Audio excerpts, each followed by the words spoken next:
Good afternoon. It is 4 p.m. here in South Korea. I am Arirang News. AI anchor, Arirang.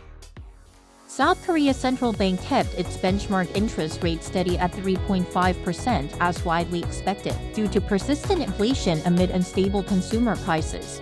The decision was announced on Friday, following the 10th consecutive Monetary Policy Committee meeting in which the BOK has decided to freeze the rate. This comes as on-year consumer price hikes for February and March saw an upward tick back into the 3% range, due to high prices of agricultural products and oil. It's unlikely that the BOK will cut interest rates ahead of the United States, and with recent comments by the Federal Reserve citing concerns over a sometimes bumpy road to tackle inflation, rate cuts could come later on in the year than previously forecast. While South Korea's job figures once again increased last month, the on-year growth was the lowest seen in more than 3 years. There were 28.4 million people in employment last month, up 173,000 from the previous year. That's the lowest seen since employment figures fell in February 2021, during the COVID-19 pandemic. Officials pointed to the base effect and abnormal weather patterns as reasons for the smaller rise. South Korea, the US, and Japan kicked off a 2-day naval drill on Thursday in international waters off Jeju Island. The drill involved a total of 6 warships, including Washington's nuclear-powered aircraft carrier the USS Theodore Roosevelt. The training is aimed at boosting joint response capabilities amid escalating tensions on the Korean peninsula. South Korea's Navy stressed the drill was a great opportunity to increase the Allies' ability to counter North Korea's advancing nuclear and WMD threats.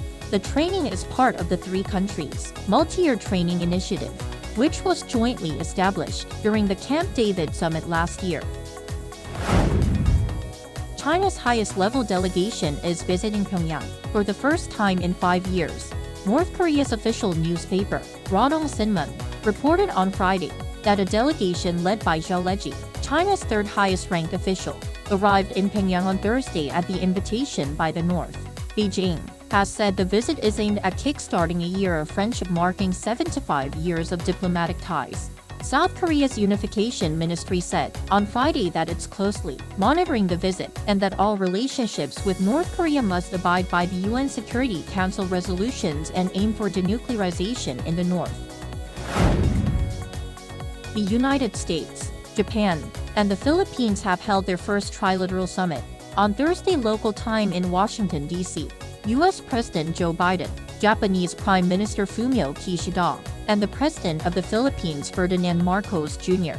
agreed on cooperation for peace in the Indo-Pacific, including countering China. President Biden said the U.S. would activate its mutual defense treaty with the Philippines if there is an attack on Philippines aircraft, ships, or military forces in the South China Sea.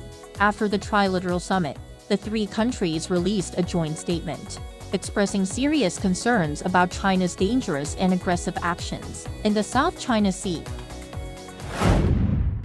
That is all for today. Thanks for watching.